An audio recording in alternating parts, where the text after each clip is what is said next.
appartiennent à l'agglomération des ports de l'Essonne. Je constate que pour certaines d'entre elles, dans les charges personnelles de 2010, où on était à 55,9%, on arrive à 67,18% en 2013.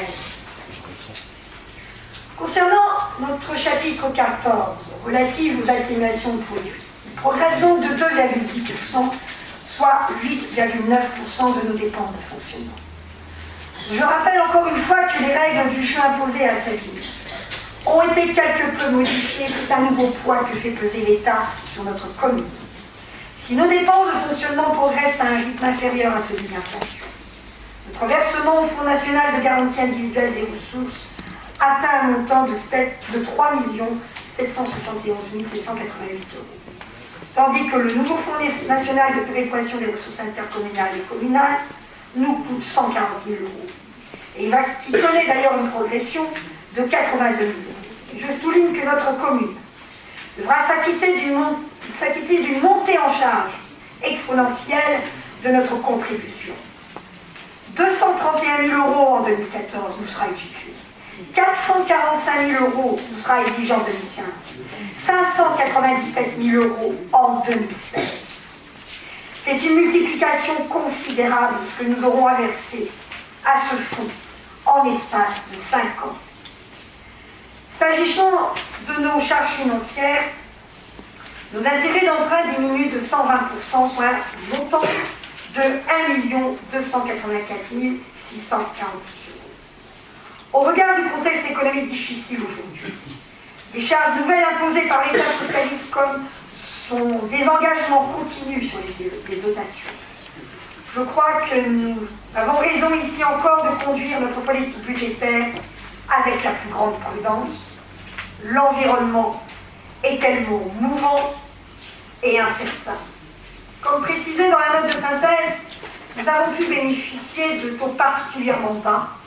Nous sortons de notre pic d'investissement lourd et de la mise en œuvre de notre programme électoral de mars 2008. Nos engagements sont donc tenus. Les charges financières sont en diminution de plus de 10% entre 2012 et 2013, soit 2,9% de nos dépenses de fonctionnement. Il est vrai aussi que les produits des fonds de concours de l'État et de la région d'Île-de-France sont érodés d'environ 4%. Le plan pluriannuel de réduction des déficits publics impactera notre dotation de globale de fonctionnement d'environ de moins de 3%, estimée à 9,5 millions €. Alors, pour certaines villes voisines, et quand on compare certains encours de dette par habitant, on a constaté pour ces villes de plus de 32 000 habitants, eh bien, ça correspondait à ces dettes par habitant à 1 033 € contre 1 004 € à Savigny. Je crois que les Savigniens peuvent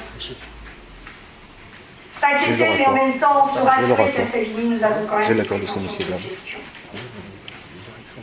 Et il n'est pas rare de voir et de constater que le flux de dette, c'est-à-dire capital plus intérêt, serait de 5 440 000 contre 3 900 000 € pour Savigny-sur-Orge. Je veux dire que c'est absolument pas rassurant quand vous voyez que ce sont des villes qui sont dans l'intercommunalité. Alors, je vous rappelle qu'aujourd'hui, la moyenne de remboursement de nos emprunts est tombée de 10,8 années à 9,12 années en 2013. Depuis près de 4 ans, nous constatons l'amélioration de notre santé financière. Et je tiens à souligner que notre épargne nette à Savigny reste positive, et cela depuis 2010, sans continuité. Nous ne pouvons pas en dire autant pour certaines villes autour de nous, et dont l'épargne nette est en rouge en 2012, 1,2 million d'euros à 220 000 € en 2013. Et cela s'explique-t-il par le doublement du montant de l'attribution de la CAF qui passe de 2 449 000 en 2012 à 4 390 000